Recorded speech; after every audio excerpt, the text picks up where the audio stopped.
The festival on the Teresian visa. The festival of the what? Oh, boys, you know this festival as Oktoberfest.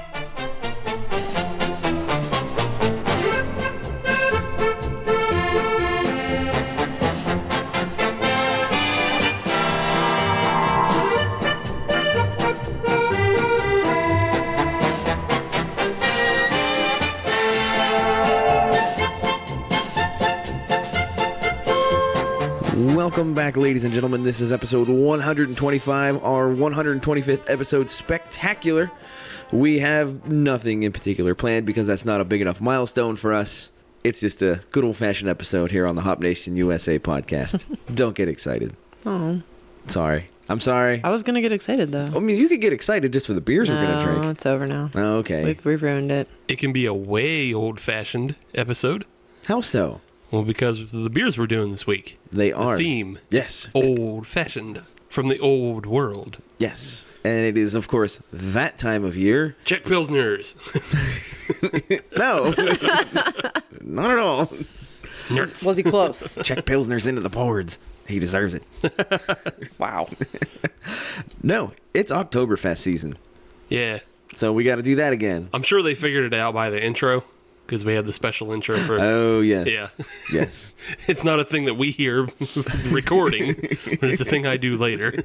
A beer podcast with Oktoberfest is kind of like a wrestling podcast with SummerSlam. Right. It's gonna happen. It's going to happen. Yeah, and that's okay. Here it comes. Because everybody likes it. Here it comes. Coming at you now. And here we are. We don't need to get into the history. We've done that on previous episodes. Go back to episode 8. And then listen... Or 28. Yeah. That was the last one. No, episode 28 we did the history. Then episode 80 we had Jason Sircone in. But we didn't do much history-wise, I don't think. I think we did something else. But yeah, those are our 2 Oktoberfest episodes. This is our 3rd one. Mm-hmm. Gotcha. And to kick us off with that, we're going with a little bit of a semi-local fare here. We got something here from TimberCreek Tap and Table. It is their Oktoberfest. They are located in Mercer, Pennsylvania, and of course Meadville, Pennsylvania. Good people. We've had them on the show.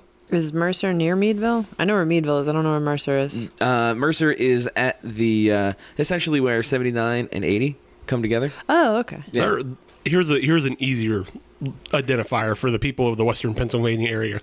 They're by the Grove City outlets. There you go. Oh, okay. Yeah, Grove City outlets. Go there. Then have a beer. Just go to the outlets. God, Yeah. I haven't been there in 20 years. Well, let me tell you what's changed.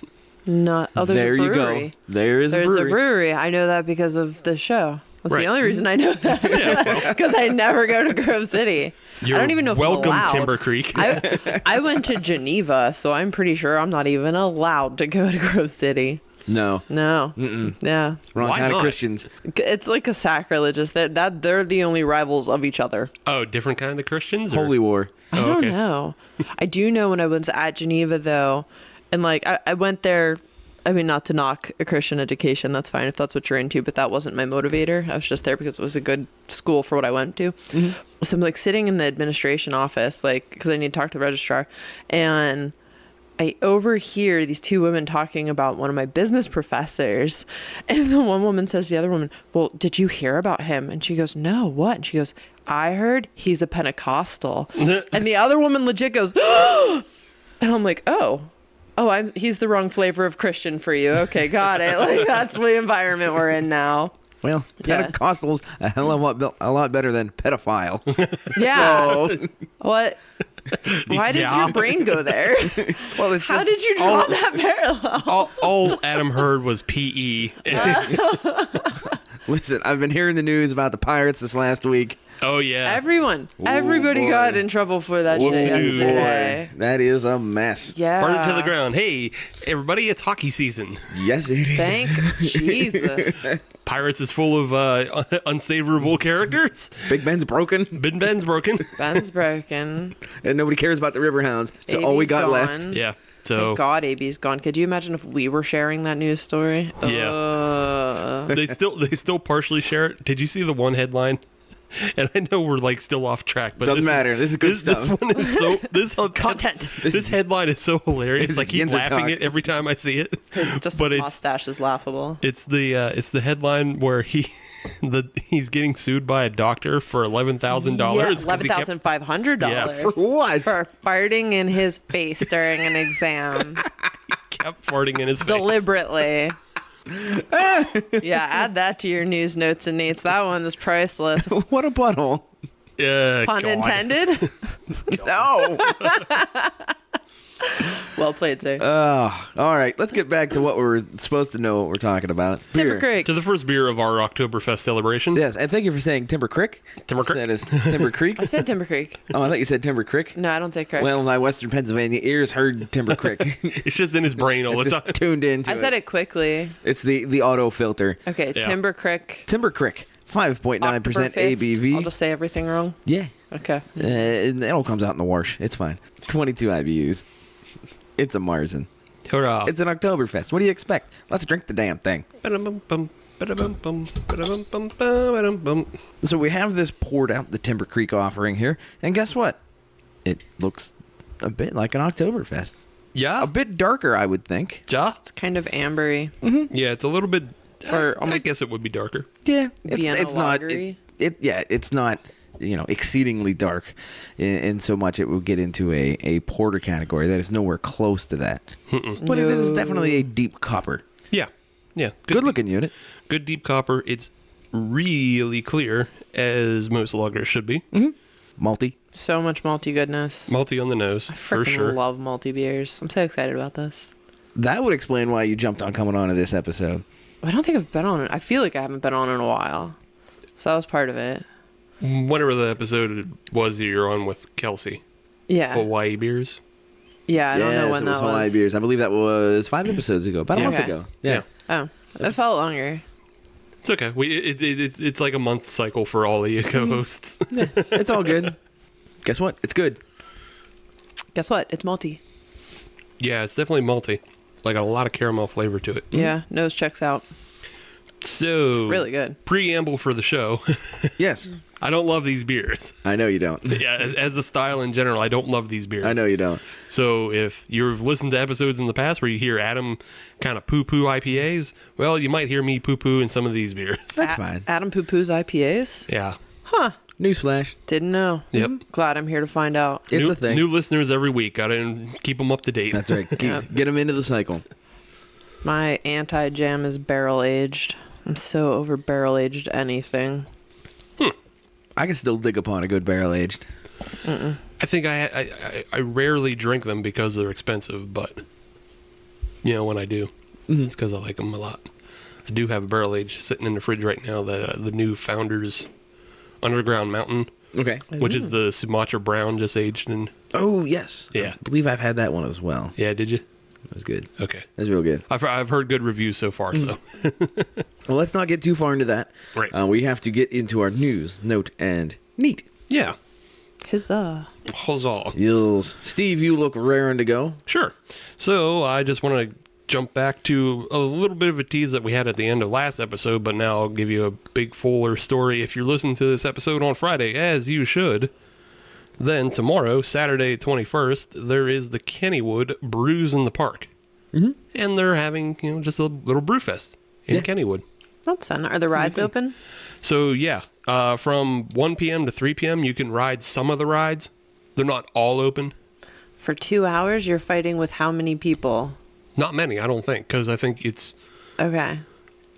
mostly kind of open just for that, and then you have to be over 21 to be in for the beer fest. Yeah, because okay. Kennywood has stopped full operating hours, full Right. summer hours. They're down to whenever they damn well please, Yeah. Right. and that would be that 2 hour window. Yeah. So Okay. so it's basically you can come in early and do the rides from 1 to 3, and then the beer festival is 3 to 7. And then I think Fright Nights starts after that. Does it? Yeah. It's damn close. Yeah. Yeah. I was gonna say, I think we have another week or two for that. I don't know if I'd be surprised if they have all the decorations out while they're doing the beer fest thing. maybe not, but I know like on the website when you buy tickets, Yeah. you can get a package deal for for this Brewfest and Phantom Fright Nights. So you just stay there all day. Yeah, so that's why I'm thinking it might be an all-day thing that you can do. That's good weather for an all-day thing. Yeah. Being there all day when it's 90 degrees out is miserable. Yeah. Yeah. But yeah, most of the breweries that are there are just like stuff you would see at a standard Pittsburgh beer fest. Yeah. Like all of AB InBev's brands are going to be there. Of course. Okay. All of Boston beer brands are going to be there, including Truly and the cider Angry Orchard. Mm-hmm. Couple of notable ones that we like. Ellicottville will be there. Ooh. Boulevard will be there. Right on. Cigar City will be there. Okay. So some good stuff from them. Nice. And then the real main reason we're talking about this is because for the first time ever, Kennywood has its own collaboration brew. Oh. Yeah, first at Brewbox, our friend Dennis. Yeah. He pitched this idea to Kennywood and was able to get them together with 412 Brewery. And they all came together and made a collaboration beer. That's awesome. And it's called the Logjammer's Revenge. And Obviously. it's a Belgian Saison. Huh. And it'll be available there. Is there any word if that's going to be available back at 412 Brewery? Yes. It will be available there, cool. there as well. I asked. Yes. Awesome. Nice. Yes, I asked. Because I was trying to get details because like I know they're going to have it at the Brewfest. And I wasn't sure if they were going to have it also at the brewery, but they will. Good. And I didn't know if it was going to be like on tap somewhere in the park for the rest of their operating hours, but Can't we just I don't make think so. Dennis bring us some? Probably. Probably, yeah. We should just Well, go not- that route. Not make, but maybe ask nicely. Asks. Yeah. Asks nicely. Yeah. But yeah, it's Side note, Zoo, if you're listening, Kennywood's got rides open during a beer fest. Try having animals available during a beer fest. Oh, either That your irks angle. the shit out of me. Right? That's the first thing I thought. I was like, oh, Kennywood's doing it right. The zoo does it wrong. See, I thought Why your can't angle I just stare at a polar bear while I'm drinking a beer? That's all I'm asking. I thought your angle was going to be that you wanted to ride the animals. No. No. We don't mean, need any depends on the more. animal. No Right. more Harambe situations. We need to leave that back in the past. Or perhaps you go the other way and you just have like a chinchilla in your pocket and take them around I the have beer an fest. aversion to rodents. right. Like, why can't they walk like some of the reptiles around on Yeah. a leash? Be like, this is our Komodo. Right? Even the 21 and over night at the museum did that. Yeah. Yeah. Yeah, the zoo stinks. Zoo, get your shit together. Stupid ass zoo. Get out there, wail on some of them animals. Good monkeys for a week. Or, Whale. I was thinking just bring us on as consultants. Yeah. Sure. Then we can go have fun with the animals and then go drink beer. Get them red pandas out. Red pandas are the best. Listen, listeners, you need to go to YouTube and you need to type in frightened red panda. Yes. You're welcome. Yes. If you are having a blue day, it won't be after that video. No, that's the greatest thing, especially when they replayed in slow mo. You got to get that one. Oh, it's the best thing you're ever gonna see. Oh, the pure terror. Yeah. So don't worry about just having a bad day. Just go click on that on the YouTubes.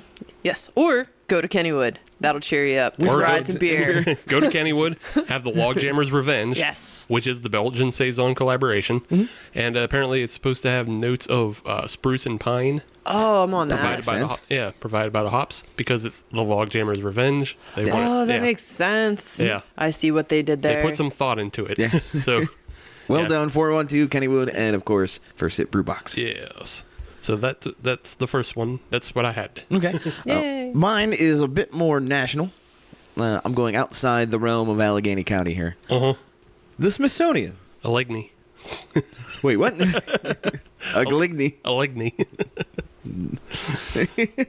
Allegheny. I'm going all the way down to Washington County. No, the Smithsonian. In the past, they have had an exhibit called Food, Transforming the American Table. Of the DC Smithsonians. Yes. sorry. Not the Marvel Smithsonians. I'm sorry, could you explain further? What is food? Is it food? Foudet. Fuad. Fouad? Fuad. Food? Is it French? Nah, man. But they have French food there. What is it? So, in the past, they have had exhibits such as Julia Child's Kitchen, Oh, neat. like the full kitchen. Oh, Set yeah. up, reset up. Okay. And I was actually, when I was there a few years ago, I was able to see that. It was actually really neat. But the reason I bring that up is they are bringing a new portion of the exhibit called Beer, an American History. Oh. That goes back into the history of craft beer in America. Hell yeah. Yes, it's actually very neat. It's going to open on October 25th at the American History Museum. There's no way it's as cool as it is in my head right now. No, but they do have some interesting items from the early part of craft beer. They have stuff from Dogfish Head. They have stuff from Anchor Brewing. They have stuff from, who the hell else was out there? New Belgium. Okay. Stuff like that. One of the things I found really interesting was the electronic football game from Dogfish Head. Yeah. The old-timey vibrating football games. Yeah, right, that's what they used and modified that for the continual hopping for the 60-minute IPA. Oh, no shit.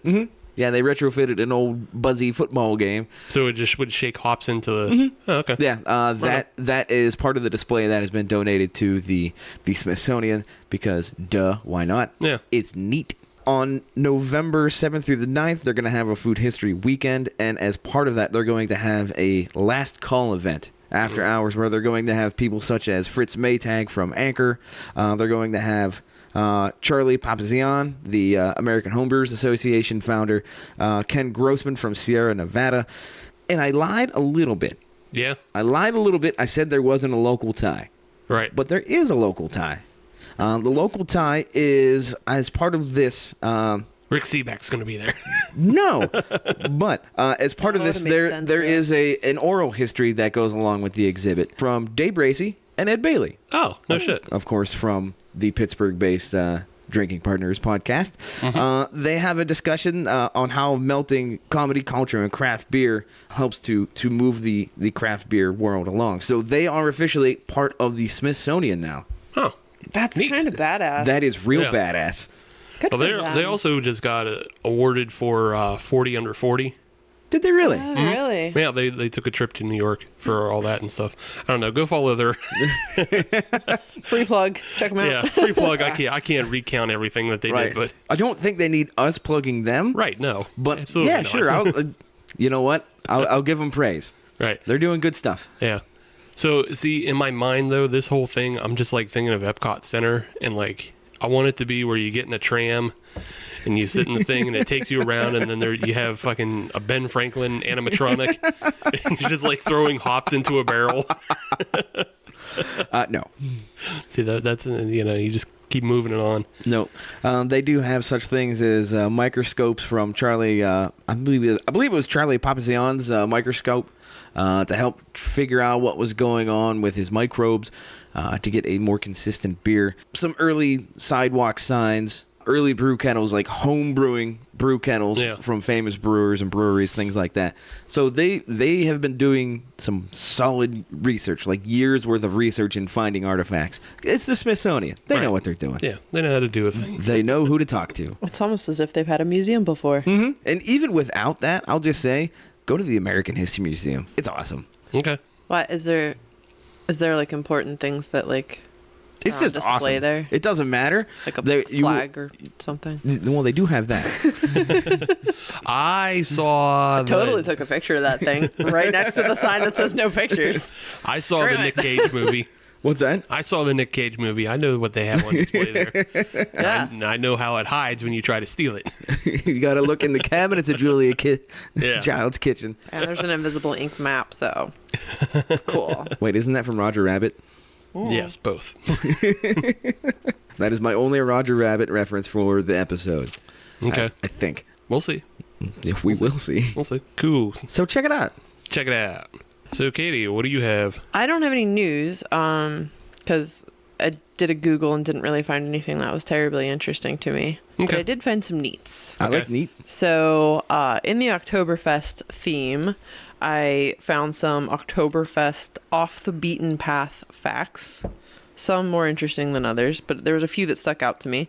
The one is that I think, I don't know, for me, like I associate locally the Oktoberfest with Penn Brewery, and there's always brats. Right. Yeah. And then Hoffer House is always the same thing. Yeah. So stumbling through all of these, I found that brats and sausage are not the number one Oktoberfest food in Munich. Okay. Can I guess? Go. Can I guess? Is it- After he guessed. Everybody guess. Is it pretzels? Damn it. No. Is it pork knuckle? No. I'm not- Anybody want to go again? No. Apple strudel. No. Then I'm done. Now I want apple strudel. Son of a biscuit. Hell yeah. No, it's a strudel, not a biscuit. It's a cousin to a biscuit. It's pastries. They're all cousins. Yeah, but then you're in Europe and a biscuit is a cookie and then things just get muddy. I know. What? Around this, I don't know why it says around because it's a very precise number. Are you ready for this? Because it's German.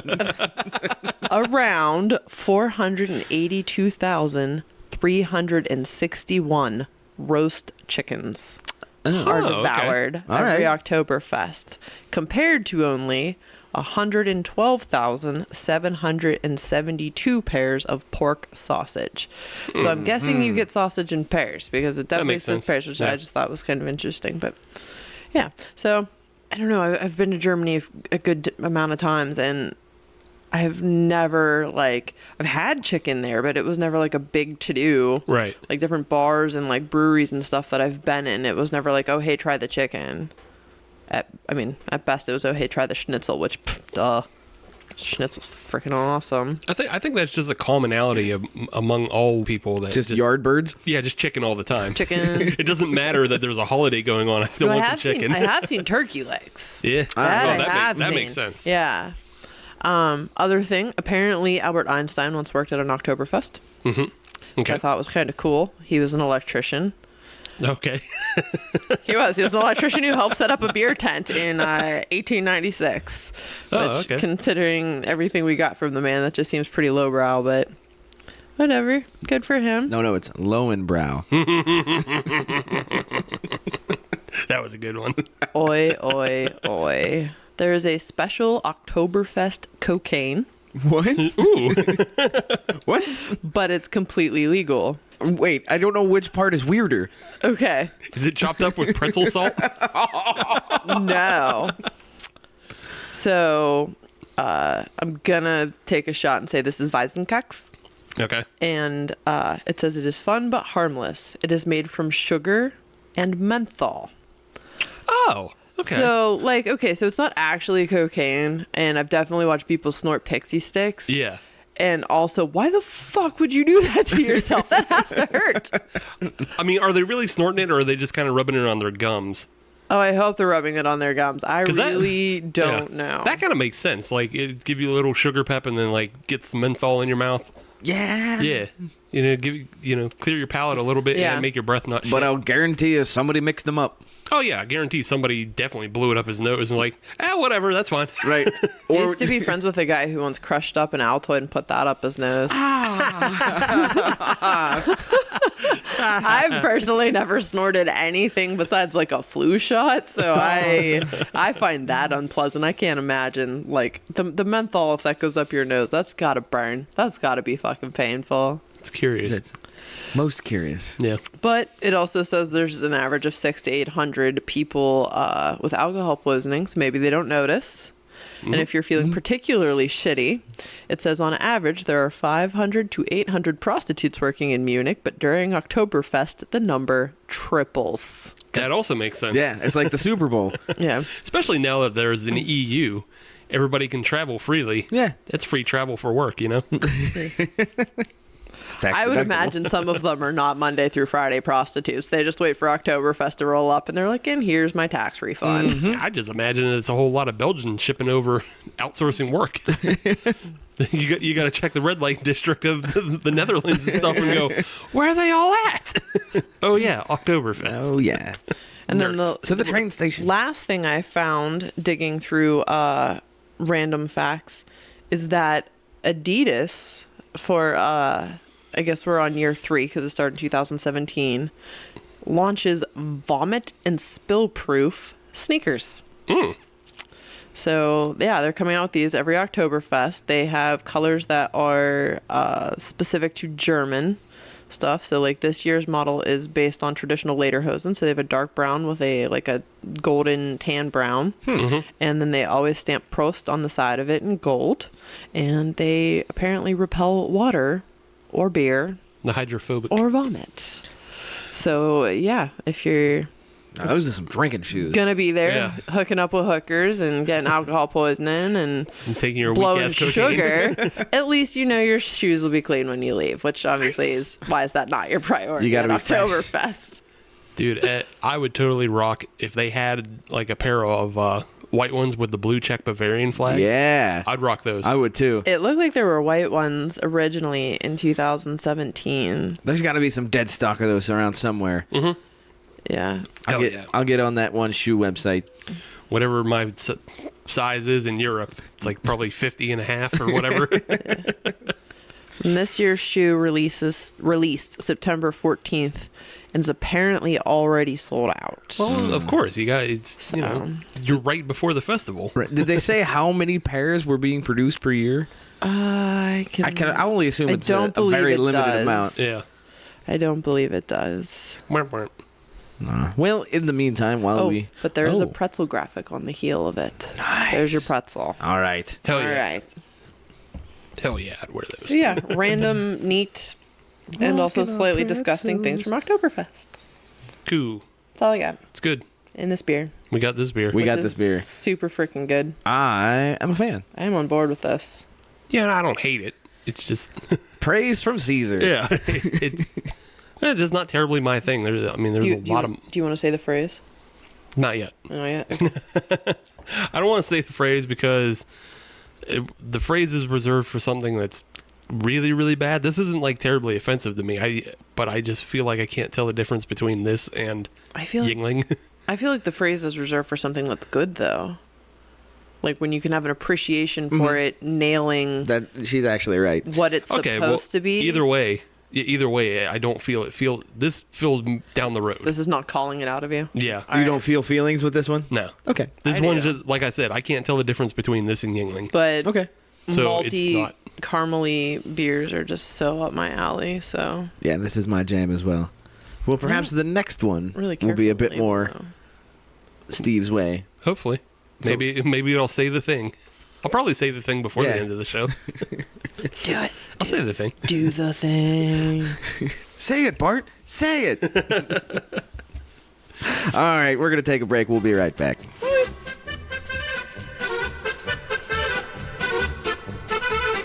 First Sip Brew Box is a one-of-a-kind subscription service for craft beer lovers based right here in Pittsburgh. Every month, First Sip will send you a box full of craft beer enthusiast essentials, including t-shirts, glassware, and even food. Right now, our friends at First Sip Brew Box have an offer for you. Just sign up for a 3-month subscription and get your 4th month free. Just enter the code HOPUSA when you sign up at firstsipbrewbox.com. That's HOPUSA at checkout to get your 4th month free at firstsipbrewbox.com. The 2019 Tales on the Trails Family Glow Walk. It'll be held Saturday, September 21st from 6 p.m. to 9 p.m. at Brady's Run Park.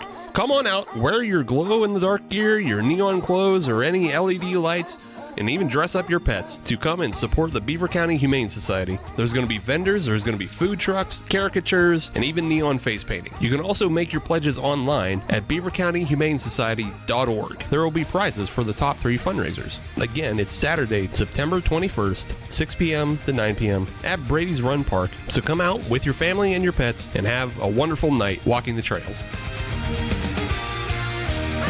Hop Nation, we are back. It's time to get in your Porsche, crank up the Kraftwerk, and time to go to Oktoberfest.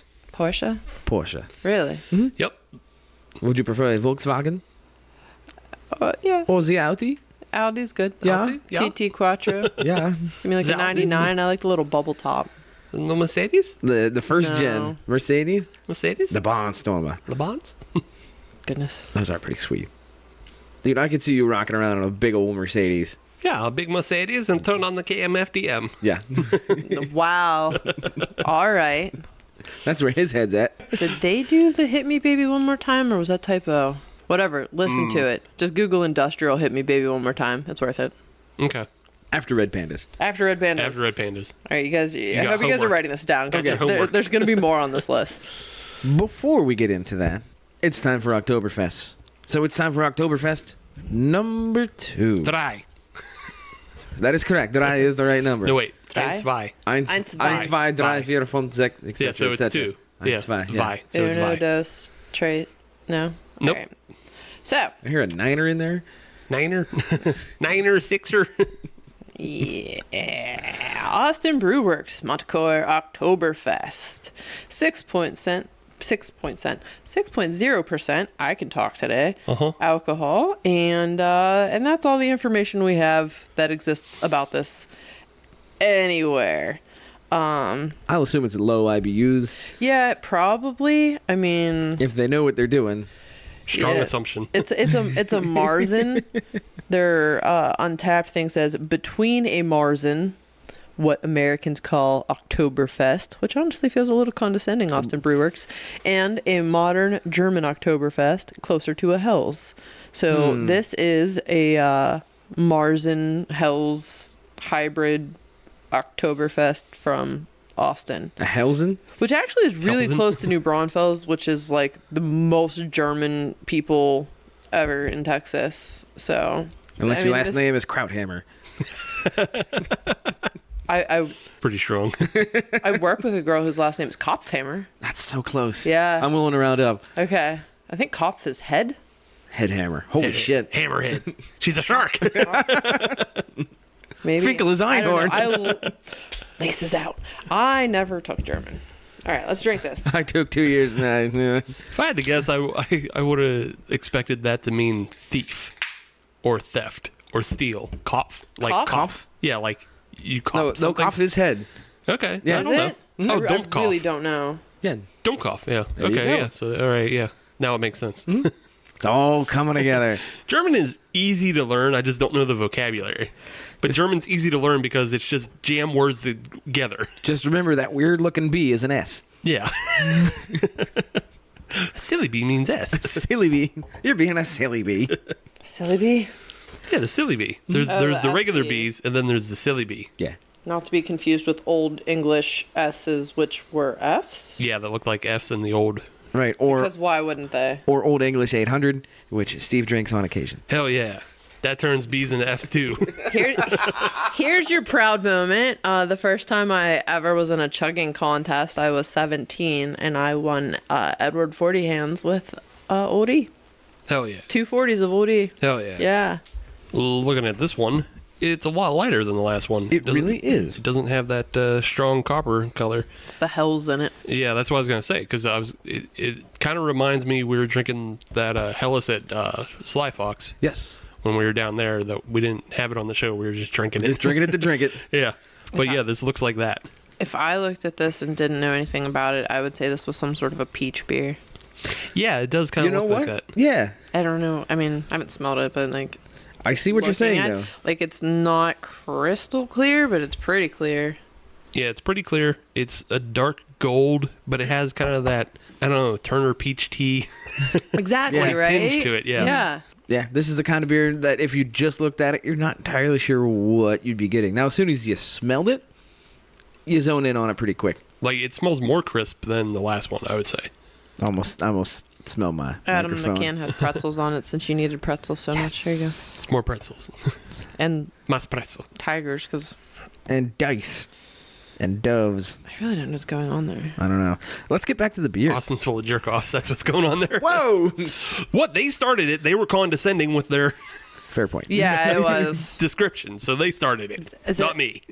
Is Austin keep They drew Austin- first blood. Is it keep Austin weird? Yeah. Okay, so then the can checks out. It wants to be malty. So I find more of a honey taste on this one. Yeah, me Yeah, too. it's a little sweet. That's that's the first thing I'm picking up is much more a honey sweet Yeah. rather than a maltiness like you would find on the previous Oktoberfest. I don't feel like it is malty. I feel like it wants to be. Like it's trying, but not quite hitting it. Yeah, it's got a slight, a Like- hint, The aftertaste is more than... like a whisper of Yeah. malty. Malty. Hey, I'm kind of malty, guys. Psst. Maltiness. Yeah, I get more of that honey sweetness, and it has a little bit of bitterness to it, too. Yeah. I mean, It's not bad. it's not bad at all. I like the kind of the honey twist they got going on there. I don't know if that was their original intention to give it that honey taste, or that's just kind of how it ended up, trying to straddle the line between the Marzen and the Helsen. But that's what they got, and I kind of dig it. I'm digging it, too. The more I drink it, the more I dig it. Right on. Yeah. Yes, I like this. I think I like this. Stay tuned for more. Yeah, find out later. But in the meantime, In the meantime, it is obviously our third Oktoberfest episode, and that means we're running low on content. Obviously. In the past, I think we've done the history, and I think we've done talking about some of the Oktoberfests in our area, as well as like the biggest one that's outside of Munich, which I think is the one in Canada. Yes, Kitchener. Kitchener, yeah. Kitchener, Ontario. That's according to the information that I have in front of me. Yeah. I can tell a story about the Oktoberfest in LA that I went to. Okay. No, I'm just saying if we need content, I could. Not like I have one locked and loaded. I'm just saying there's an option. I thought you were ready to go. Okay. No, I can. I mean, I can. I can tell. I went there with my friend Shandy, who's awesome. To commemorate said thing, we both have Viking helmet tattoos. Nice. Yeah. Wait. In Oktoberfest, and you have Viking helmet tattoos? Stay tuned. Okay. Shandy went hard right out the gate. I wasn't far behind her. We both climbed up on stage a little bit. Then she realized that she could see like her boss. It was like a boss or a coworker or somebody in the distance. And she was like, yeah, we got to get down. They can't see me here. And we're like this. And I'm like, okay. So we did. So we're like wandering around a little bit. And off in the distance, we see this guy wearing a Viking helmet. And me being shithoused and thinking everything is a fantastic idea when I am so, I decide I need this helmet. I go the shortest direction to this individual, which is to walk directly to a picnic table, step up on it, walk across it, and step back down to him. Nice. And I asked him if I could buy the helmet off. I was going to just try and take it. Could I buy that off of you? And he said, no. And I said, all right, I'll give you $10. And he was like, no. He's like, I'm not, no. And I was like, 20, no. 40, no. 50, no. I will give you $100 cash right now. And he was like, no. And Shandy is like witnessing this from the other side of the table and like just thinks this is like the biggest crime. And like, how dare he deny her friend? So she starts climbing up the picnic table, totally fails the landing on the other side, wipes out. Then her friend Chris decided we had had enough and he was going to take us home. Time to hit the silk, pull the ripcord.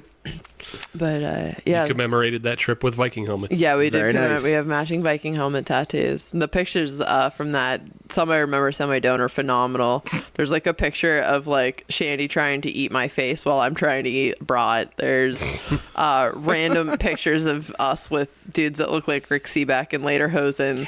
There's pictures of us up on stage and like jamming out. Like it was definitely a very good time. I would recommend it was pretty sizable. I have a list of the largest and best in America, but I don't think LA is the largest. No. But it is definitely worth the trip. Okay. So well, there you go. There you go. If you need beaches and Oktoberfest, there you go. Are there beaches in LA? Yeah. Yeah. Oh, I should check that out. Did you ever sometime. watch Baywatch? You go to Long Beach. I'm a girl. Oh, that's not LA. That's a whole different. Counts to me. Wait. Counts to me. I don't give a shit. No. You weren't jonesing for the Hoff back in the day? Was anybody ever actually jonesing for the Hoff? Yeah. Germany. Germany. Bring it all right back where we were. And now we're taking off somewhere else. We decided to talk about some of the other notable Oktoberfests in the world. Mm-hmm. And I'll just start with one that I found. Go for it.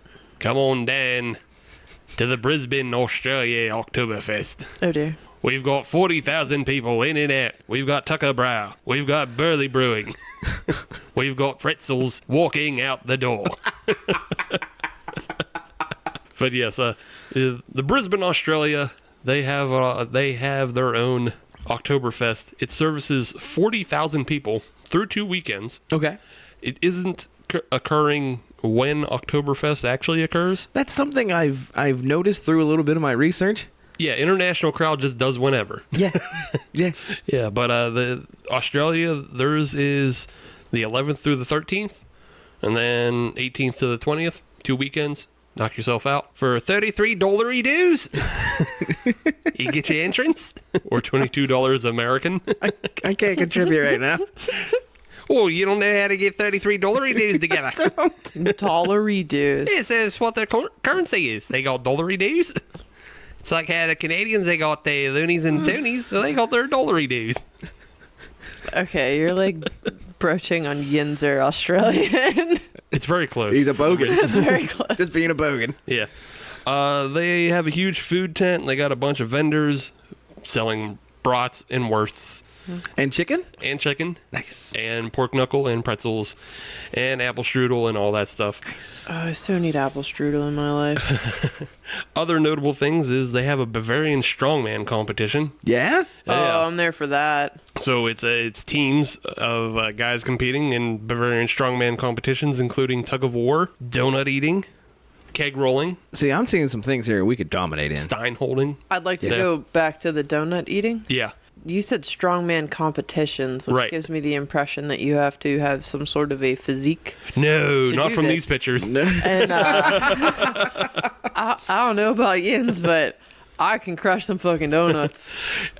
Also, if you also have ever seen like world strongman competitors, they don't have the physique. They No. have a giant physique in which they can So I'm crush telling you, I am 11,000 calories a day. Yeah. I am like 5'3" on a good day. I am not built like that. Yeah. I mean, I'm I could do pull-ups. Well, I'm not a weakling. I yeah. just When it's donut time, I it's don't. go When it's donut time. Yeah, that's what It's I'm go time. saying. Well, like I said, it's a team competition, so maybe they'll let you on. I don't know. They do have a Miss Oktoberfest. My husband is 6'2". He's kind of bigger. Could he be my partner? Sure. I'm not going to I don't know how many people can be on a team. I think maybe like 3 or 4. I say at least 2. Yeah, I think it's 3 because they had another competition where like you had to carry your friend. Oh wait, I have friends okay. that are 2 people on cops. each side. Screw my husband. I got friends that are cops. We're doing this wrong. All right, let's think this through, Kate. Bringing in the ringers. Yeah, my husband doesn't even like donuts. Yeah, no, that's not smart. No. Well, okay, here's he does like donuts. Not but enough. if he eats a donut, he wants to eat 12 donuts. Well, That's good for the thing. yeah. It is. But still, I know I'm friends with a lot of people Well, who you, are cops. you Let's do strategize. that. You strategize later. Yes. Well, if I have 3 people on a team, I can go both ways. There we go. Done. There's also the Miss Oktoberfest competition that they have. No. Okay. Yeah, more stein holding, pretzel eating competition, See, I might be in on that. No. and cow milking. Nope. Can't help you on that one. I know how to do it. I don't want to. Well, Nope. I don't do farm Well, things. then you don't want to be Ms. Brisbane Oktoberfest. No, I do not. I wouldn't mind if the Brisbane Tourist Commission sent us a couple tickets our way for us to go down and check it out. Oh yeah, like plane tickets too. Yeah. Yeah. Yeah, well, yeah.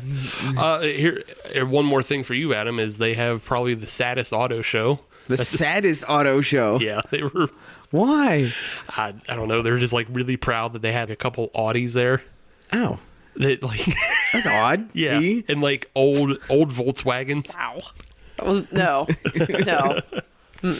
It, like compared to auto shows that we have here, Right. it was just like a list of like not who's who, but like who cares? So that's weird to me because Australia has a big car culture.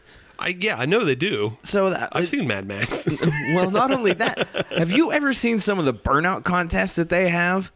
No. That's another YouTube video we have to watch afterwards. Okay. The vehicles that they bring in, and they just cordon off, a chunk of a parking lot, and by the end of the first car, you can't see anything. I think I've seen that, but like in Asia, not in. Like, I think Australians yeah. take it to a whole new level. I think like Southeast Asia gets into that too, so that's all Pacific. Tire ruining. but it is ridiculous. We got a lot of YouTube in after the show. Okay. Well, that's Brisbane, Australia. Come on down. Where you dundle? Have a pork knuckle. I don't even know what a pork knuckle is. You milk the first cow, you milk the second cow. You get up on the third and you go home with a tractor on the day. I don't even know what you just said. I do. It's funny. You lost me after second cow. Am I getting on a tractor? Is that what you said? Moving on. Adam, what international Oktoberfest did you find that piqued your interest? So before we get into that, I found a little tidbit on some of the largest Oktoberfest outside of Germany. Obviously, we're going to take that out. And we had already mentioned the first one in Kitchener, Ontario. They average about 700,000 people Oofa. for their Oktoberfest. Right behind them is a place that I was not expecting. But now that Can I guess? Yeah, go ahead. Brazil. Yes. Yeah. Yes. Blumenau. Blumenau. Blumenau in Brazil, and they're also one there. They're up around 700,000 people. Something was a fucking party, yo. Yeah. The next two, I believe we've discussed this in the past. Cincy, Yeah. about $500,000. Denver was another one. I was kind of surprised at that one. Oh, yeah, that's kind of, yeah. Yeah, they're about 400,000. Oh, okay. Yes. And like we had talked about, the international crowd isn't too particular about dates when Yeah. it comes to Oktoberfest. Could not give a shit. It's mostly in October. Right. Which, Just for clarification, traditional Oktoberfest is Saturday the 21st to October Sunday the 6th. That's when it's supposed to be. Yes. International don't give a fuck, though. They'll just, it's October. yeah, we'll They make it work for themselves pretty Yeah. much. So a few interesting places that I had no idea would have had an Oktoberfest. China, Qingdao. Not even in one of the largest cities that you would expect. Okay. Where it have a larger international community. But they have actually had an Oktoberfest celebration since 1991. Wow. Wow. Yeah. I found one in Hong Kong that's had one since 92, so that's even earlier. I got you beat. Yeah. Yeah, I was very surprised at that. That's back when the... I don't know who won the cup in 91. Oh, the Pens did. That's right. Yeah, the Pens. What do you mean you don't? I just wanted to say that. It was Columbia. subtle. It was, yeah. Not the university, but the country of. Uh-huh. They have their own Oktoberfest that is hosted by the Bavarian Brewery there in Columbia. Okay. I believe it's a rather small one. Small one? Smallish, unless Okay. you got more information that I don't have. No, I don't have anything on Oh, Columbia. okay. Yeah. And the other one that I found was India. Yeah. India has one, and that's by the Indo-German Chamber of Commerce in the town of, I believe it is Pune? Okay. P-U-N-E? Pune? Pune? P-U-N-E. Okay. Pune? Could be, yeah. Pune? Pune. Yeah. Whatever it is. I'd go with Pune. Pune? Yeah. Yeah. That sounds right. But yeah, they also have one based on their Indo-German Chamber of Commerce. They've been putting that together for a few years. Pune. Thank you very much. I didn't ever think about India and Oktoberfest being together. Yeah, like I said, I found one in Hong Kong, and this one lasts from the 17th to the 27th. Oh, okay. Yeah, and it's held by the Marco Polo Hotel. All right. Yeah, and it's called the Marco Polo German Beer Fest. It's right on, it's like right on a bay, and they do like a big open air carnival, Nice. and they have a big tent Where's that? in Hong Kong. When does it go to? The 27th of October. Are you planning a trip in your head? Are you now? Yeah. No, Harold leaves October 10th. Oh, Oh, all right. yeah. Let Harold We know. should pass that on. Yeah, you should let Harold know that there is a German beer fest that Yeah. they even bring in since 1994. They've been bringing in a band from Germany called Die Notenhobler. Die Notenhobler. Yeah, and they come in and they play the songs, they do the chicken dance. You know, they hold like alpine horn blowing contests. That's awesome. Yeah, so they do all the things that you would expect people to do. Horn, like the Ricola Yeah. commercial? Yeah, Okay. yeah. And then they also have basically the event is kind of sponsored by Erdinger. Erdinger. Okay. So that's how you get all your beer from there. And they got the menus with the sausages and the potatoes and all that. Nice. It's all the same. Like, it's all the same anytime you Right. read the menu. It's all kind of, yeah. It's a bit of a theme. Yeah. About $20 American. That'll get you entry, and it'll get you 2 beers. Right on. And then I think after that, it's $40 for a 2-liter. $40. Yeah. For 2 liters. You're right. That's $20 a liter. Well, it's like $13 American a beer, Yeah. like for a pint at actual Oktoberfest. So that's probably Yeah, I think- right about the Alright. same. I think That's it's pretty probably, comparable, yeah. and Okay. also I was reading there was a happy hour special within the first hour. So Maybe that's just general sticker shock to me. yeah, Yeah, no, that's fair. yeah. I think it's also just kind of like trying to curb drinking. Yeah, I can see that. Yeah, but also remember 2 liters, not 1 liter, compared to what you usually get at the Hofbrauhaus. Yes. So Where there is no more Shotskis. Yeah, that's kind of sad. I had to break somebody's bubble yesterday with that news. Really? They thought they were still happening there. It's like, No. no, sorry, Mike, they don't. People can't be trusted to hold themselves accountable, so Yeah. Let's not get into that conversation. people suck. people do suck. Let's keep it light. Sometimes people suck. If you get drunk, remember, nobody poured it down your throat. Unless you're hanging out Bill Cosby. Anyway, Whoa. so moving on. I was looking for like little known or more surprising Oktoberfests, and the one that jumped out to me was Zambia. I really did not expect to find an Oktoberfest there. I mean, I'm sure there are German people in the southern parts of Africa, but you know, they weren't exactly welcome. So to find that culture is being celebrated, I thought was kind of interesting. But I guess this was their third year doing it. So this is rather recent. Yeah. So theirs is only one day. Okay. But I mean, it's Zambia. It's small. Still, for Zambia and only doing it for 3 years, yeah, you know. Yeah, like I feel like it's Pretty good. substantial. Yeah. So it looks like they had just over 4,000 people. Oh, that's okay. That's a good turnout. But what they're saying is that they're actually expecting to have a lot more next year. So they're actually going to try and move the venue that they do it at just because of that, because they're expecting like so much of a greater turnout next year. They're saying it could easily double. Which is nice. Which is pretty cool for them. I feel like that's pretty good growth. It's the hot new destination Oktoberfest. Yeah. Tired of Brisbane? Go to Zambia. So yeah, so this year they had over 4,000 people. To honor the Munich tradition, they had the mayor come out and give a toast. So that started the drinking, just like it would, you know, in Munich. Mm-hmm. And yeah, so I mean that's pretty cool for them. Right on. Glad to see that it's taking hold and taking root in other cultures and locations. Yeah. So here's where I got a little bit confused. So the beer for the festival was supported by Zambian breweries. Okay. That Makes part sense. makes sense. And it says with 4 of their brands: Budweiser, Flying Fish, Mosi, and Castle Light. So I did some digging as best as I could.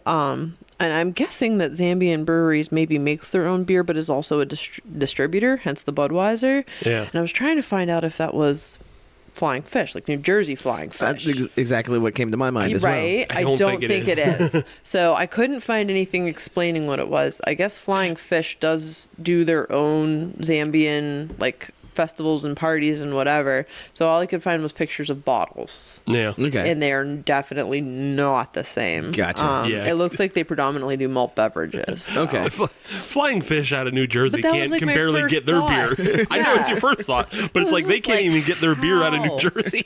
How did they get there? Like, yeah, that was just crazy. But yeah, they did restaurants and they did DJs, and I guess it also helps pump up their service industry and stuff like that. And so, yeah, so I was happy for them. Cool. And then some of the other ones that I found that I thought were kind of surprising was Palestine. Okay. Has an Oktoberfest, which I was kind of, I looked into it. It's in a city called Taiba. Or Taybeh, I don't know. Taybeh. Don't attack me. So, yeah. So it is. Their Oktoberfest is held there at the Taiba Brewery, and it is the only Arab brewery in Israel, which I thought was kind of cool. But I don't know. Just with all the religious conflict, I looked into it a little bit, and I guess that is a predominantly Christian city, which is probably why that happens there. Because one of the other ones that threw me for a loop was Sri Lanka. Yeah. And I thought it was interesting that they have one there, and it's in Colombo, Sri Lanka. Because I thought, you know, there's a lot of like Hindu and Buddhist and Muslim religions there, and a lot of them don't drink. Right. Period. So I thought that was kind of interesting. But I guess they do have a fair Christian population, and I guess it's just like any Christian, you know, like there's different levels of Christianity and Judaism or whatever. So I guess depending on how orthodox you are, you still can drink depending on that. So I guess that's why that one works. But I thought it was interesting. Right on. Yeah. But yeah, like you said, depending on how orthodox you are with your religion, so some of the younger people, Yeah. Fair. you know, are Fair. probably Yeah. into it. Yep. So Well, I guess there's like for Sikh, I guess you can go through like I don't know a better way to explain it, but like a Rumspringa? no, That's what like I was gonna say. the end of that, like a commitment ceremony. Gotcha. And so like the people like Sikhs typically will drink, and Buddhists apparently will drink, but they only practice mindful drinking, Okay. which was an interesting phrase Good to thing read. we got that in Pittsburgh. Yeah, right. And yeah, so I guess if you've committed or if you're more devout, then you're not participating. Gotcha. Okay. And I also stumbled across an article that ranked the top 100 Oktoberfests in America. And this wasn't like based on size. This was based on a couple of things. The methodology was weighted, and it was based on presence of the festivals, the per capita, how safe it was there. So it's a travel guide. Kind of, yeah. Okay. But it says the number of Oktoberfest traditions that it upholds, the costs, and the safety and accessibility, and then those were weighted. And so what that came up with put Pittsburgh at 15. Oh, Right on. Yeah, so Okay. good for us. Yeah. Hooray us. We're almost top 10. are we better than Cleveland? I mean, yeah, I don't need a list to tell me that. No, I'm just saying. Unless we're talking baseball. According yeah. to this list. So this went with New York, Denver, Portland, Philly, Cincy, Vegas, Seattle, Chicago, Milwaukee. Can't put Vegas on that list. They have a Hofbrauhaus. Well, I don't care. They're always drinking and always partying. It doesn't count. Okay. true. So Columbus was number 13. Yeah, Mm-hmm. Yeah, they've got quite the And German population. Cleveland is down at 38. Good. Take that, Cleveland. Yeah. Suck it, nerds. Did you know Columbus has the highest Somali population in all of the United States? I did not. Now you do. You're welcome. Right on. Interesting. Yeah. Fun fact. Just saying. Don't let the German people there take it all. They're not leading. What we're going to have to do is we're going to have to get a hold of everybody's Chamber of Commerce, travel, guides, and whoever else, and hit them up and tell them, hey, we want plane tickets and entry tickets to all these Oktoberfests, and then we're going to go. Yeah, and then because they're all just spread out across months, Yeah, and we can weeks, it doesn't matter. You just Oktoberfest forever, forever. That's right. or November, whichever. But in the meantime, this Austin Beerworks, the Montecore Oktoberfest. What do you guys think? It was good. I liked it. It definitely had a sweeter vibe to it Yeah, than other Oktoberfests that I've had. yeah, it was more sweet. It was less. I don't know what that flavor is that I don't like with the caramel maltiness. Because I like caramel stouts. Yeah. When they come around, there's just something about like a dark caramel malty that I don't love. And that's okay. But that's not in this either, so that's why I like this one. All right, So- then. There you go. All right. Well, with that, I guess we'll come to a close, and we'll move on to segment 3. And we'll have one more Oktoberfest, and I hope it's a really good one because I picked it out. We'll be right back, Hop Nation.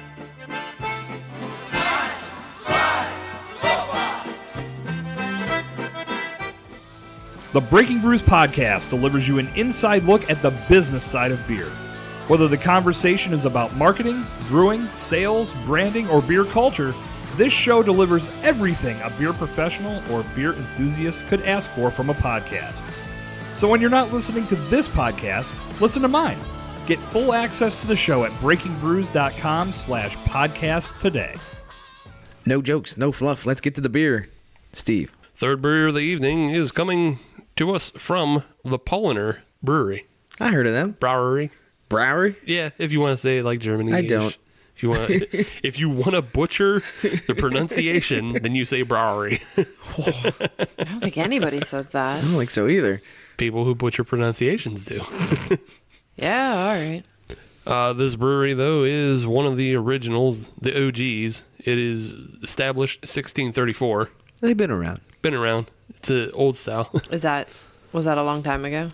Yeah, 1634. That's pretty old. So that's like 20 years? Something like that. If you're In and abouts. American. In and abouts. I don't 20 years American. Yeah. I can't do math. It's hard. It is also brewed within the boundaries of Reinheitsgebot, Yes. the German purity or Bavarian purity law. And this beer is made with water, malt, hops, and yeast, and that's it. As it should be. Yeah. Hooray And beer. Yeah, but it's obviously their Oktoberfest-Marzen. That's the episode we're doing. Right. It's also obvious because it says so right on the bottle. Oh, that's what that says. That's cool. They try to sneak that past you. We've done the TimberCreek, which was very much American-style Marzen. Mm-hmm. The thing that Austin Beerworks was snooty about. Yes.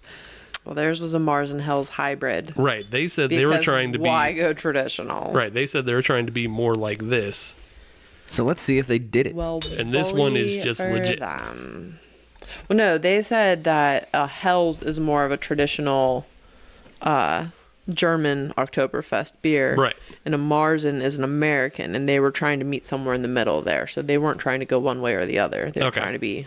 Oh, okay. I get what you're saying. But if this is supposed to be a Hell's, this is still a lot darker than that was. Yeah, this is still much more of a traditional, true to form Oktoberfest, supposedly. I don't know. I've had a lot of German beer in Germany. We'll see how it checks out. So here's the thing that sticks out to me. Mm-hmm. Is that this bottle clearly says Oktoberfest-Marzen. Right. Mm-hmm. So suck it, Austin. Mm-hmm. Sorry. Austin Brewworks. The rest of the city, please don't take offense. Yeah, the rest of the city's probably cool. I don't know. The parts I've been to actually are cool. And apparently there's a huge music festival there, so I guess Something they like got that. something going on for them. But this beer's definitely closer in color to the first one. Yes. It's pretty clear. It's definitely got like that amber copperish tinge to it. I think it's actually not quite as dark as the first one. I believe the first one damn from close. TimberCreek was the darkest of the for three. sure. It was the darkest, and that one was also the most red. Mm-hmm. This one doesn't have any of that red tinge to it. It's very much just kind of a deep yellow. Yes, but also with this one, the clarity is there. For sure. Oh, yeah. This one is a very clear beer, similar to what they have over at the old TimberCreek. Yeah. Mm-hmm. You can see all the way through. All the way through. On the nose, Oh, so much. that's on malt. Oktoberfest. Oh, I'm so excited Yeah. about this. Oh. Okay. Here we go. Sorry, Steve. I'm not. It's good. Yep. That'll do. Yeah, we're doing all right. That one That'll has do. a little bit of that kind of honey pop to it, Yeah. but not nearly as much as what the Austin Brewworks had. No, for sure. Are you guys getting kind of almost a smoky or roast on the very front end of it? I'm getting the roast. I don't like a smoke, though. Yeah. A little bit. It's like a little smoky or roasty, like right up front, but it like quickly goes away. Yeah. I actually don't dislike this one. Oh, I like this one a lot. It's Say it. It's not for the style. There it is. It's hard to say for the style because this beer is just like if this is such an old style beer, like it's just it is the style, Right. Yeah, but it like I said, it has that little bit of smoky roast up front, and then there's not a whole lot of sweetness to it. No. And- It actually, I have a little bit of a, I don't want to say dry mouth to it, Yeah, but it kind of dries out the old tonsils of Scotia. yeah, it finishes pretty dry, but there's no sweetness to it. There's no that's why I think that's my biggest problem. Can't be. Yeah, I think that was my biggest problem with the TimberCreek. Was Was that- that it's just like too sweet and reminded me of Yingling. Okay. Yeah, I liked that part of it. But I don't hate Yingling on the level that you hate Yingling. Right. That is true. You have a burning hatred for it. Well, not a burning hatred. I don't know. I can still Smoldering. drink a Yingling. A distaste. There you go. Yeah. I can still drink a Yingling too. I just don't want to. I get that. Ever. No, sometimes I want to. Yeah.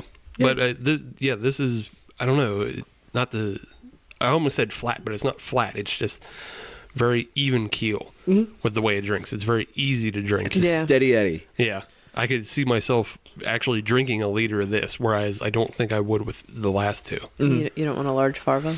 No. It's only a quarter more. Goddamn liter of cola. Goddamn liter of Marzen. But yeah, I Like, like yeah, that would be nice. Could I have one of those? a liter of Marzen. Please. Sure. Thank you. Just go to JR's where I found this bottle, buy the remaining bottles, and Have yourself a time. dump it until you get what you want. Yeah, JR's actually is good for a handful of German beers. So if you're out there hunting down like some Erdinger or Franziskaner, it's a good place to look. And if you need 5 pounds of Swedish fish. Also that. Always that. Yes. Yes. Yeah. But yeah. Well, So this is a good one.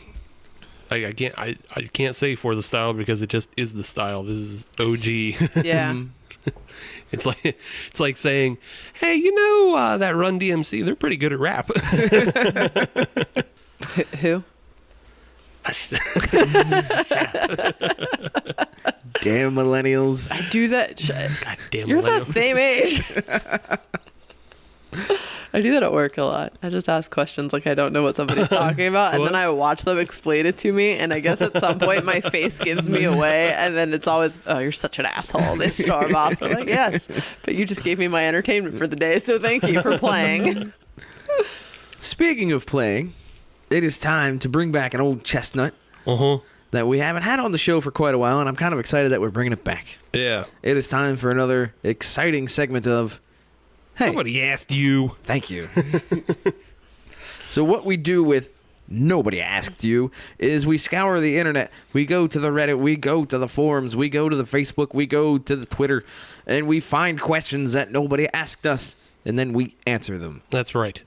Except for this time, we actually have something different. We do. Somebody asked us. And now we have to really? respond. Yeah, somebody asked us. So that's we'll exciting. we'll start with that one. Yeah, and answer it. That's a good lead-off hitter. Yeah. So somebody asked us, specifically on the Twitter, Nell Gum Ford, that person from Britain. That sounds very British to me. That was a name? Yeah. Well, Say it again. Nell Gum Ford? First name. Nope, that's just Twitter handle. Twitter handle. Oh, okay. But it sounds very British to me. I thought you were saying Neil, but like No. funny. Now. Okay. No, if I was saying it funny, I'd say it like this. Oh, Christ. Don't go Cockney. If you're going to do British, do it smooth. A doozy doozy doll. We got a question from that Nell Gum Ford doozy doll. All right, now you're just insulting people. Yeah, right? Me, actually. No. Insulting everybody. Cheerio. Bob's your uncle. Boop, bop. That commercial amuses the bejesus out of me. All right, go ahead. So, yeah, his question is why, in this day and age, do we still bother with beer when the problem that it was created to solve now has better solutions? Heretic. So here's my question to that question. Are you a heretic? No. Because Burn the witch! They put the nose on me.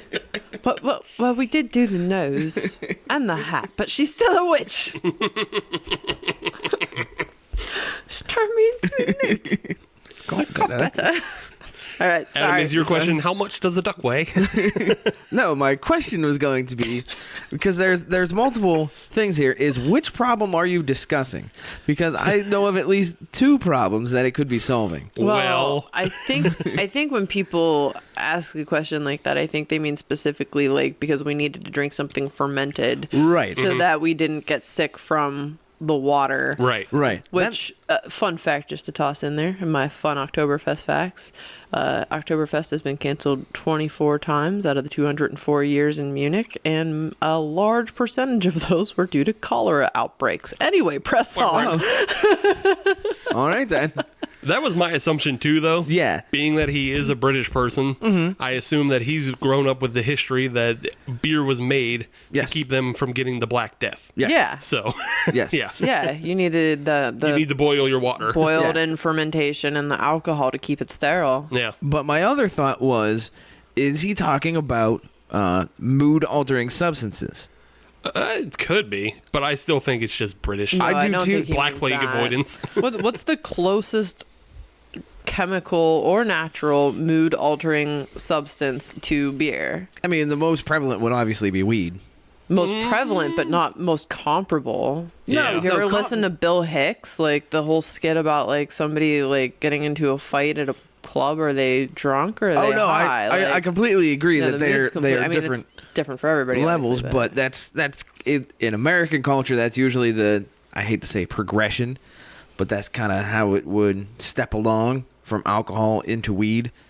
Yeah. okay. That- Yeah. That's- No, that's I get that. I don't see his point being like, why would we still drink beer when there's like for its original purpose? Because I don't think its original purpose was A, to get trashed, but B, because it doesn't have a suitable substitute. Yeah. And I think he's also under the assumption that that's why it was created. But the thing is that beer has been invented, more or less, through... Didn't like a billion cultures have beer? Yeah, Didn't exactly. Like the Mayans have beer? Yeah, cultures independent of each other. Yeah. Thousands of years ago, all invented beer or something similar. Like you just said, the Mayan culture, they had they have their chicha and their like the Mexican chocolate. I forgot about Yes. the chicha. Yeah. Chicha beer. Thank Yeah, you, like Dr. those were Shea. both invented independently of like what was found in Egypt. Yeah. What was found in China. Yeah. So It's like like Mesopotamian all shit. all cultures have essentially found a way. yeah, they can't tell why it was invented in all of those cultures. For Mayans, it was probably get fucked up. It was probably to get fucked up. It was probably to have They needed a break like from all that math. Yeah, they had a communal it was a communal thing for them. Yeah. So yeah, that's why it was there. But like, I think he's just working off the the Black Plague.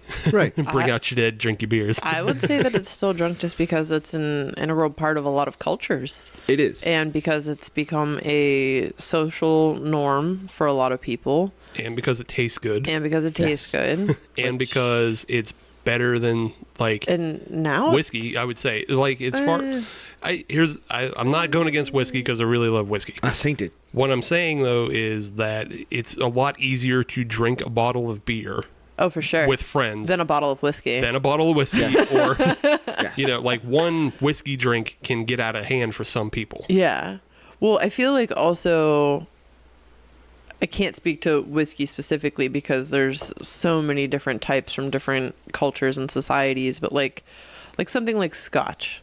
To be Scotch, it has to be from Scotland, and then you have peated and you have smoky and whatever, but there is a finite amount of combinations and flavors that you're going to find there. And I feel like beer has become, I mean, outside of America, outside of the monstrous industry that it is, economically speaking, now craft beer is just a huge creative outlet for people. You're making something with your own hands that you can consume and share with your friends, and the varieties are, I mean, we're drinking 3 different Oktoberfest beers and they all taste different. Yeah. So there's just, the diversity is there, you know? I mean, Right. they invented chocolate cake, so why have vanilla cake? We already have a Right. cake. Like, no, go Why out, not have both? fun, try Right. something new, add cherries, add strawberries. Go my personal favorite, raspberries. Spice that shit up. Fuck it. So there you go. I hope Yeah. that answers your question, Mr. Nelgum Ford. And also tweet us whatever the hell that means, because I actually need to know. I do. Is that just your last name? Right. It's me, Nelgum Ford. How you do? She does. His name is actually Neil Elgum, and he drives a Ford. Oh, okay. Nice. Here for you. He shipped in a Ford from. Yep. You can get Fords over there. Where? England? Oh yeah. Yeah, you can get Fords there. You don't have to ship. Yeah. Get yourself an old Kazi. They're made in fucking Mexico. It's not like it's an American Yeah, car. well, it has to get shipped from Mexico. They don't construct them there. No, they trade, man. Hey, somebody wants to give me an Aston Martin, I will totally buy you a Taurus. Let's swap. Get me that Escort, doozy does. 4-cylinder, pip pop, bing bong. Oh, Escort's lowballing them. Don't do that. Well, it depends on what kind of escort you're talking about. There's C-Sport. Are we going back to the hookers? No. Oh. No. No. I'm not gonna get into it because then we're gonna get into car talk and I'm gonna get off on a Then we'll roll. lose Adam for the rest of the show. That's the next question. Yeah, Reel Steve's it got to turn back. off my mic. That's a whole other show. Do it up. I have a question from the Reddit. I'm sure you've all heard of it.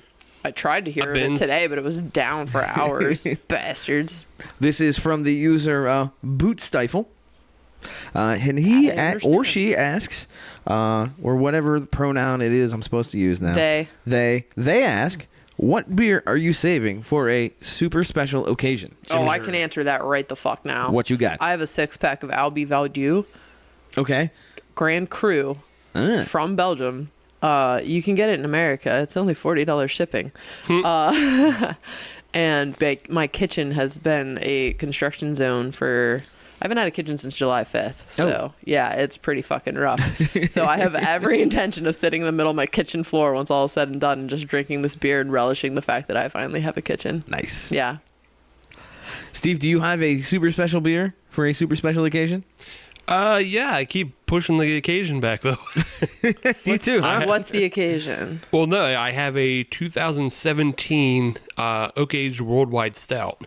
Oh, And delicious. I originally was going to drink it for my birthday in 2017, I remember this. but then I drank a bunch of other stuff and got drunk, and then I was like, I can't have this Yeah, now. that's a thing that happens. Yep. Yeah, well, that keeps happening. You can't have the savor beer once you're just slamming them. Yep. Right, I can't. I keep being like, oh, well, I'm not going to enjoy this, so I'll save it for the next occasion. Mm-hmm. But every time there's a next occasion, I just get loaded up on something else. What if the occasion is just no occasion? I think that's going to If be... you just like, you know what? I have nothing else going on tonight. There's a movie I really want to watch. I could just sit on my couch and just truly enjoy this beer. Just uninterrupted. I think the next occasion is going to be...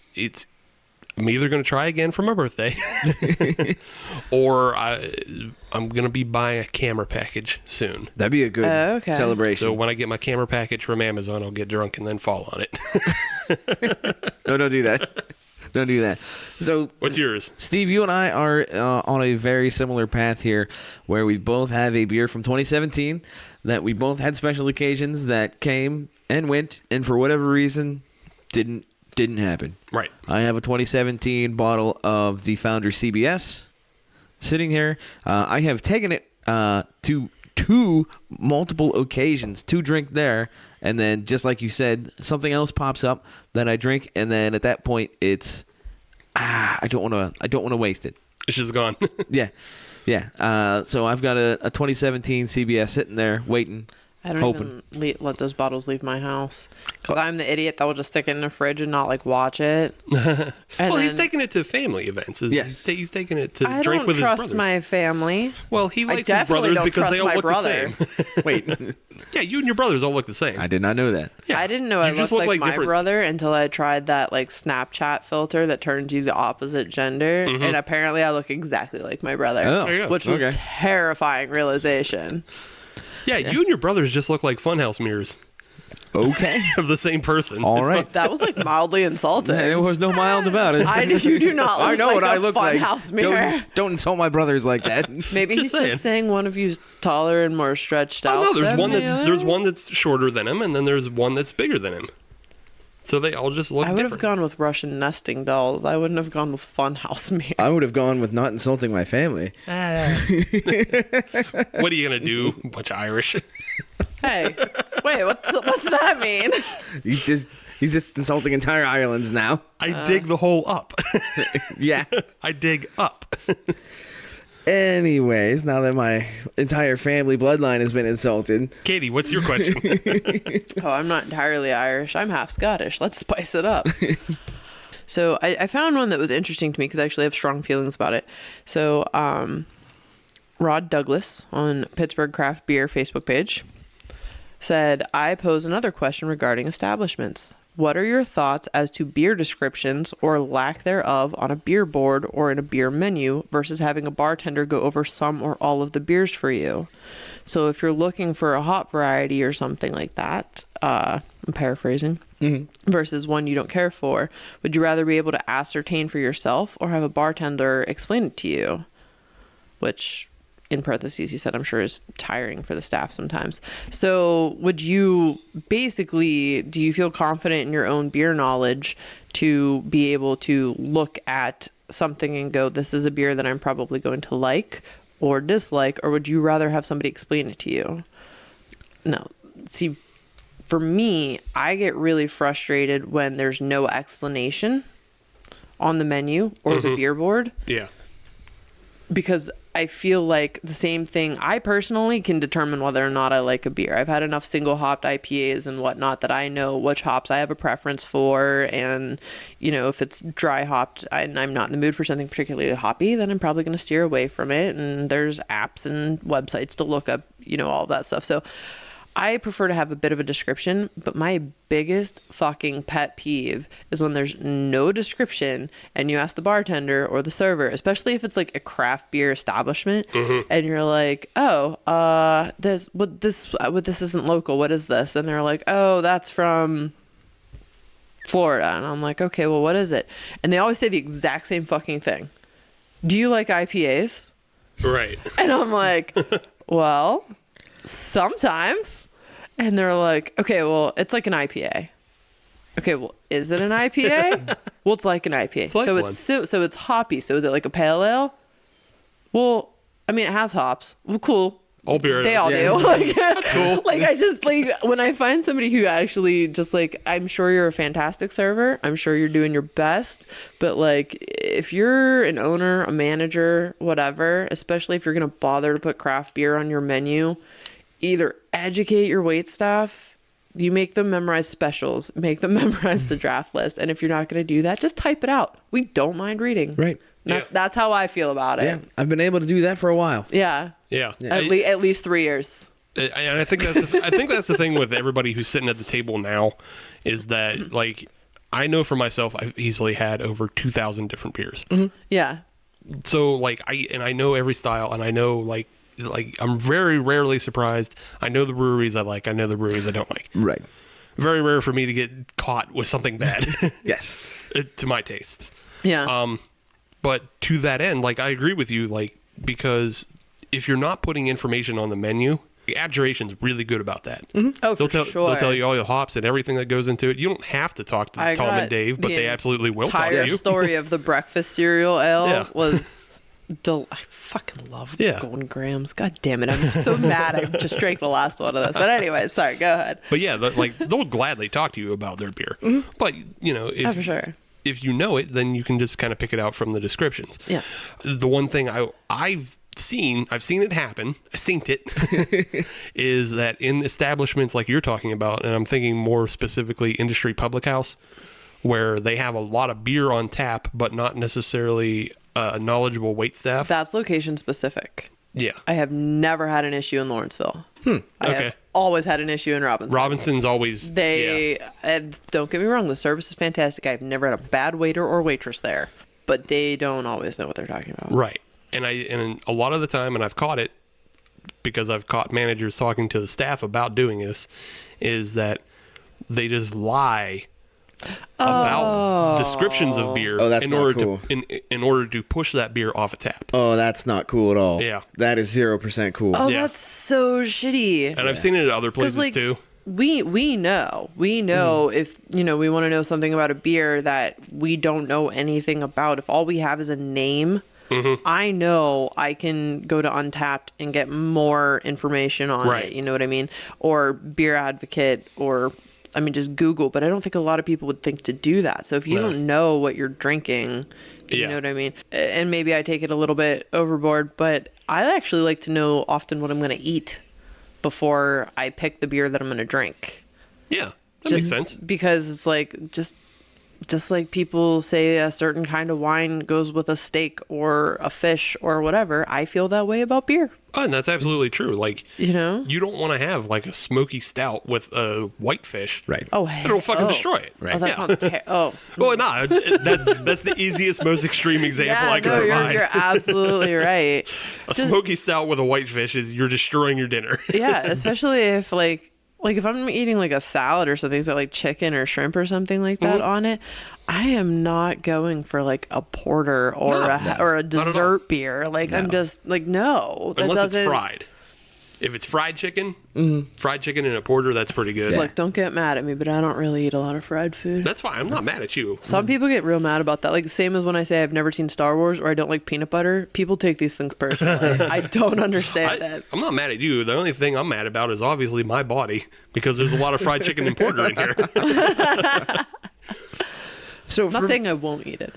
For me, the one thing that can very easily take care of all of these issues, and it's going to cost the restaurant, the bar, whatever you have, very little, is just hand out a quick taste. If somebody asks, what is this beer? Just give a quick pull. Yeah. Here, try it. Take a gulp. Do you like it? Don't you like it? And that is one thing that I'll counteract that at industry. I've had that happen a lot. where I'll say something about the beer, and whoever is running the bar will just turn around, give a quick pull. Here, Right. try it. Yeah. Oh yeah. Do you like it? Do you not like it? That's the best way to figure it out, is just try the damn beer. Just half a taste. You don't even need a full taster glass. Yeah. Just a almost, spritz. Yeah. I almost never ask the bartenders for information. I just go straight for a taste. Oh Yeah. yeah. Yeah. I will do that if they'll allow for it. If that is their, now obviously you don't want to abuse that. Don't be a jag off in that regard. Well, I where think, like industry specific, will only let you taste 3. Oh, okay. Oh, yeah. I've been to a lot of places where you can, like, you're done. You're not sitting here sipping our beer for free without making a decision. Right. And typically for me, I don't get to 3 because I already know what I'm kind of going for. I already know what style I'm looking for. I already know what level of booze I'm looking for. But there's those nuances that you don't know about, and that's where a taster will just clean everything up. Yeah. Yeah, I think for you and I, Adam, because we're probably on the same page of like, we'll go in, we'll look at a draft list, and we know everything that we've had already.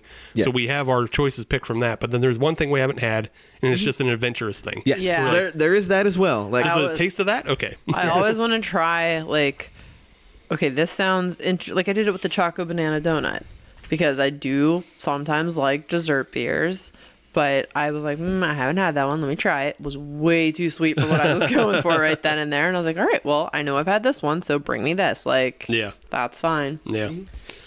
Yep. But yeah, I've had that actually bite me in the ass before, because I actually know the brewer from Mindful. okay. And so like I walked in there one time not too long after they had opened and wanted to check some stuff out, and he's like, oh, taste this, taste that, taste this, taste that. Like, he just happened to see me when I walked in and was like, oh, like, how you doing, whatever. And so he like let me taste a couple ones that he like directly had his hand in, and I was like, okay, cool. And so like I picked the ones that I wanted, and I got some crowlers, and I left. So then I was in Virginia, so I was visiting a friend of mine, and we went to like beer shows and stuff like that. And so I wanted to send her beer. So I was like, oh, well, let me get her something she can't get at home. So I went to Mindful. And I walk in, and I was like, oh, can I taste this? And she's like, yeah, it's like $3 for a sample. And I was like, well, I want to get a couple of crowlers or something. I don't know how to know if she's going to like it. Like, so I just wanted to taste it. And she's like, well, you have to pay for a sample. I was like, I didn't really want to like get drunk. I want like a teaspoon of beer so I can see if I like it. And she's like, yeah, the only thing you can do is pay for a sample. And I'm like, okay. So like I'm assuming like I had the samples before just because I knew Nick, and like the bartender is obviously just following directions, but I like, she couldn't explain to me what they were. Like, she couldn't tell me like anything about them.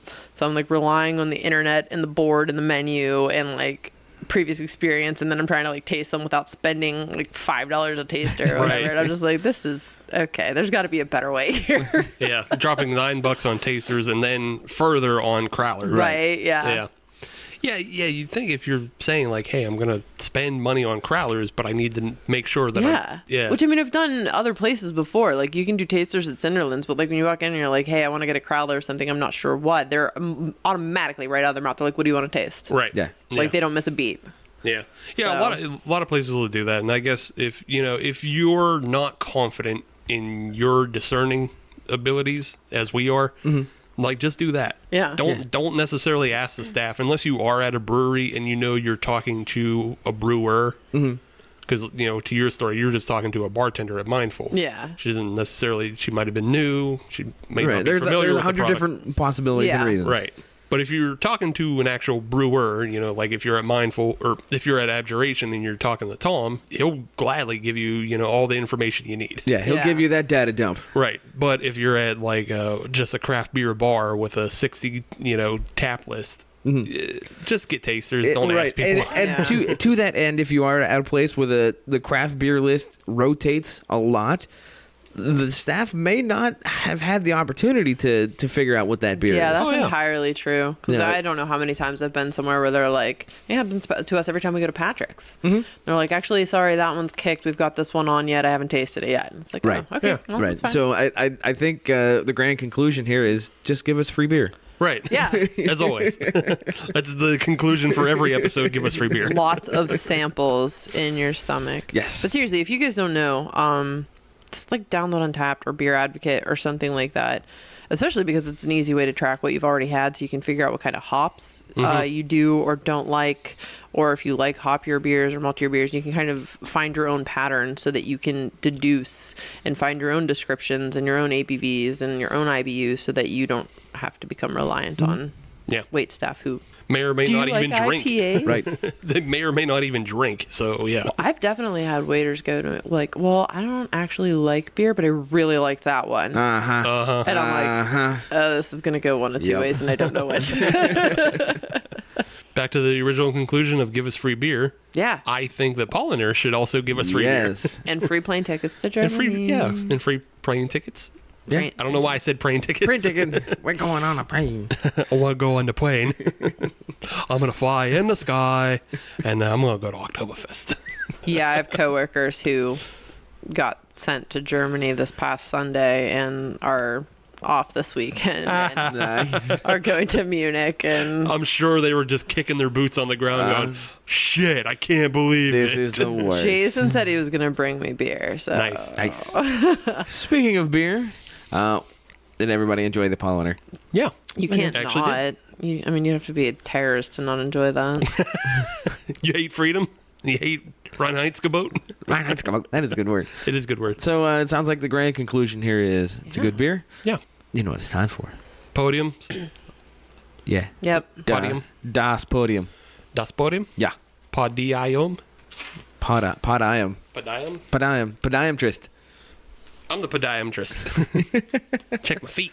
All right, Steve, that you means. go first. Okay, well, it's going to be pretty easy this week because it's just going to go in the order that we drank them. Bronze is going to go to the TimberCreek Oktoberfest. It was too malty for me. It was too sweet for me. It was, I don't know. I still can't put my finger on the thing I don't like, but I don't like it. Oh. Yes, deliciousness. I hate it. I don't know. It's just that too sweet maltiness that I don't love. And like I said, it tasted too familiar to just regular old Yingling. So, wasn't a fan. The Austin Brewworks Montecore, I'm going to put in silver because, again, it was a little too sweet, but it was a little more better balanced, and it was more of a honey sweetness than just kind of a burnt caramel. It was just honey sweetness that I liked. Yeah. Gold, though, goes to the Paulaner. That was just a really well-made beer. I like the interesting, like, smoky roast up front. That's a really interesting way to start, a beer. I don't know how or why that's achieved, but it's a, it's a fantastic, like easy drinker. Centuries of practice. Yeah, centuries. Yeah, you got to ask somebody in 1634 how you did this. Yeah. Otherwise, easy drinker. Finishes a little dry, but I feel like that would send me back to just drinking more of a Stein or a liter or however. Or whatever it may be. Or whatever. Yeah. Yeah. Good beer overall, though. Yeah. Katie, what did you have to say? What's your deal? Oh, God. So where do I start? So I was born in 1984. Yeah, my bronze is going to go to the Austin Brewworks. One, for being condescending. I kid. No, just based on the beer alone, I did not care for the sweetness. I felt like that was the dominant taste, was the honey sweetness. And if you're going to call yourself an Oktoberfest, well, you're wrong. I didn't feel like there was enough malt in it, and I didn't feel like there was enough flavor in it. It bored me, honestly. My tied? No. There are no ties here. I know. It's a tough fight, but my silver is going to be the Paulaner. One, because I've drank so much of it in my lifetime, it's kind of jumped the shark for me a little bit. But it's nothing to knock Paulaner. I mean, it's a fantastic beer. It is roasty and malty and just absolutely everything that an Oktoberfest and or Marzen should be. It's a solid beer. But my gold is going to the TimberCreek. Basically for all the reasons that Steve put it in bronze. I really like the malty roasted caramelness, and it was basically the Paulaner, but just a little bit sweeter, and I personally am into that. I like that strong malt flavor, and I like the sweetness coming through, and that's my jam. So Right on. That's it. For my jam, I'm actually just gonna say the same things that you did. You're I'm gonna go. Yeah, you did my work for me, so thank you. That's actually the whole reason I showed up today.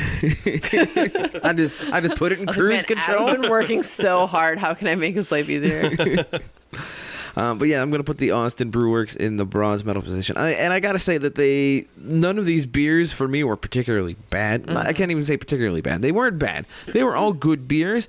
They were just kind of different levels of good. If somebody handed me any of these, I'd drink them without a problem. So to put any of these in bronze, it just, some were less gooder than others. And this was the less gooder. So it goes in the bronze medal. The least goodester. Yes. Paulaner, one of the OGs, of course, that's going in the silver. I liked it. Very drinkable. But it didn't quite hit the same notes that I enjoyed on the TimberCreek. So TimberCreek goes away with the gold. That's it. Okay. Well, if you want to find us on social media, all you have to do is search Hop Nation USA, and that'll get you Twitter, Instagram, and Facebook. And if you want to listen to brand new episodes of the Hop Nation USA podcast, then search Hop Nation USA on your favorite podcatcher like Stitcher, Podbean, Spotify, Google Music Play, Apple Podcasts. Player FM. Yes. All the things. Yeah, just look us up. We're on everything. We're on the Google. We're there. Yeah. But if you're on any of those platforms, leave us a 5-star review because we are an exec star show, but they only let us use FUMF. How long had you been planning that? Like the whole episode? No, that just happened. That was really good. That was off the cuff. That was solid. All right. Off the cuff, I'll give it to you then. Yeah, no, that was solid off the cuff. I did not have that one in the chamber. I am proud of you. That was good. I feel like he might be lying, and that was like a lunchtime thing for him. It actually wasn't, I'm no. going to say funk tonight. I don't even know what I ate for lunch. I couldn't plan something that far in advance. But yes, that is a bigger crime that we can't be rated 6 stars than Australia not sending us tickets to their Dollary Doos. Crikey. I mean, their Dollary Doo Festival down at Brisbane. Come on, Dan. I need milk a cow, have a pretzel. Maybe not in that order. Have a pretzel, then a flight? Yeah. Well, I'm saying, well, you said have a cow or milk a cow, have a pretzel. Milk a cow, have a pretzel. If you're milking a cow, like at least wash your hands first.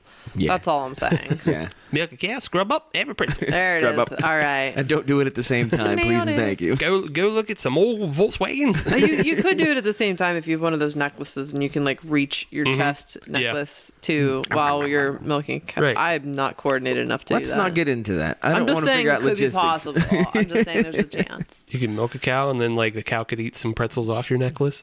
Aw. Because you're being nice to the cow. That's nice. Yeah, be nice to the cow. Cows have personalities like dogs. And best they friends. Also have best friends, yeah. So I like to not think about that while I'm eating burgers because they're also delicious. Cow facts. I don't care.